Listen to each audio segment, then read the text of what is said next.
Life can be overwhelming, but through trials, if we choose to trust, we eventually step into triumph, right where God has been leading all along. There are seasons in life that feel like you're walking through fire. Every step burns, every breath feels forced, and sometimes, no matter how hard you pray, no answer comes, just silence. It's hard to talk about because people expect you to stay strong, smile, move on. But deep down, you're carrying something heavy. Maybe it's grief, maybe betrayal, maybe a sudden loss or a disappointment that cuts so deep, you still flinch when you think about it. Noon prepares you for the weight of pain that keeps piling up. And yet, here you are, still breathing, still standing. Today's message is for anyone who's ever wondered, will this ever get better? It will, but not because of luck, because of God. So let's walk this out together, from trials to trust to triumph. Trials, the breaking point. Let's start here, with the pain, because ignoring it doesn't heal it. Trials come in different forms. Some hit like a sudden storm, unexpected and devastating. Others are slow and quiet. They sneak in, wear you down. Maybe it was the death of someone you couldn't imagine life without, or the ending of a marriage you fought to save. Maybe you're exhausted from trying to keep your family together, or your finances afloat. And emotionally, you feel like you're one thread away from unraveling. Sometimes the trial isn't loud, it's the silence. That aching silence when you feel like God has gone quiet too. James chapter 1, verses 2 through 3 says, "Consider it pure joy, my brothers and sisters, whenever you face trials of many kinds, because you know that the testing of your faith produces perseverance." Let's be honest. Joy is not the first word that comes to mind during a storm. Fear, confusion, anger, that's more like it. So why would James say that? Because even in your most painful moments, God is doing something deeper. Trials strip away the surface. They reveal what we really believe. They force us to confront the places where we've been relying on ourselves instead of leaning on God. It's not punishment, it's a refining. Psalm chapter 34, verse 18 reminds us, "The Lord is close to the brokenhearted and saves those who are crushed in spirit." He never walks away, even when everything else falls apart. Even when your prayers are just tears, He's there, and He's not finished with your story. Trust, the quiet decision. So what comes next? After the storm hits, there's a choice to make: to lean into God or pull away. Trusting God after a trial isn't automatic. It's not instant. It's something you build, moment by moment. Proverbs chapter 3, verses 5 through 6 says, "Trust in the Lord with all your heart, and lean not on your own understanding. In all your ways submit to Him, and He will make your paths straight." Let's break that down. With all your heart. That means even the broken pieces, even the parts filled with doubt. Lean not on your own understanding. Because honestly, our understanding will lead us straight into fear. We want answers. We want timelines. We want guarantees. But trust isn't built on explanations. It's built on relationship. I once heard someone say, "Faith begins where your strength ends." Think about that. Trust often starts when we run out of options. There was a woman. Her life flipped upside down in a matter of weeks. First, she lost her job. Then, her husband left. Then, the bills started stacking up. She said she used to pray with confidence. But during that season, she could barely whisper. But one night, sitting alone on her bedroom floor, she said 5 words: "God, I still choose you." That's it.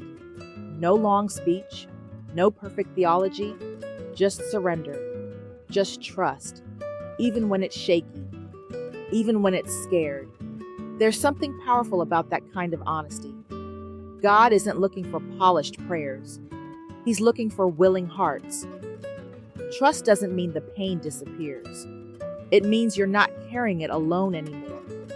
It means waking up and saying, God, I don't have the strength for today, but I know you do. It means opening your Bible, even if it's just for one verse. It means believing He's still good, even here. And trust builds, little by little, one step, one prayer, one decision at a time. Triumph. The beauty after the ashes. And now, triumph. This is the part where God takes what was meant to break you and uses it to build you. But let's be honest. Sometimes, triumph looks different than expected. It's not always a big comeback story. It's not always a dramatic moment. Sometimes, it's subtle.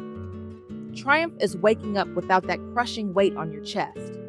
It's finding peace in your heart, even when your circumstances haven't changed. It's being able to speak about the pain without it controlling you anymore. In Isaiah chapter 61, verse 3, God promises to give us a crown of beauty instead of ashes, the oil of joy instead of mourning, and a garment of praise instead of a spirit of despair. He doesn't just patch you up, He transforms you. There's a woman named Kim who shared her story through one of our support groups. Years of trauma, abandonment, and emotional abuse had left her numb.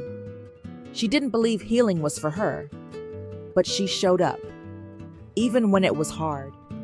She kept praying, kept journaling, kept reaching for God even with trembling hands. Now, she leads a group of women learning to love themselves again. She said, "I thought my story was over. Turns out, it was just the middle. That's what God does. He takes pain and makes it purpose. He turns suffering into strength, and He never wastes a single tear. Your triumph may not be flashy, but it's real and it's sacred. Triumph is when you realize that what once crushed you is now the reason someone else feels seen. It's knowing your wounds can speak healing to others, and you don't have to wait until you feel whole to start walking in victory. You can walk in it now, because Jesus already won.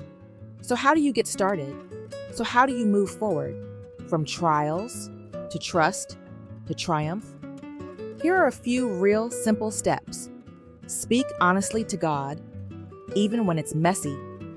Even when all you can say is, "Help me." That's still prayer. Stay connected to truth.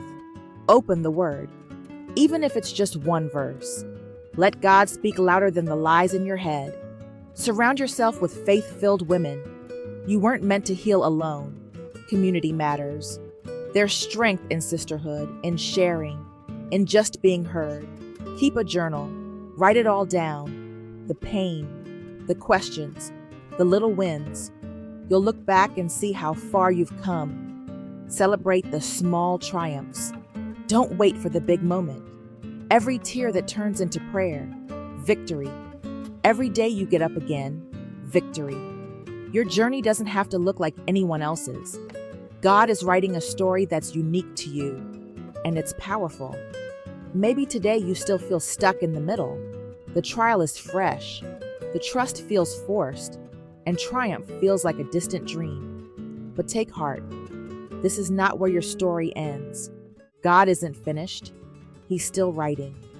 And He doesn't write tragedies without redemption. The brokenness you feel today could be the very soil where God plants something beautiful.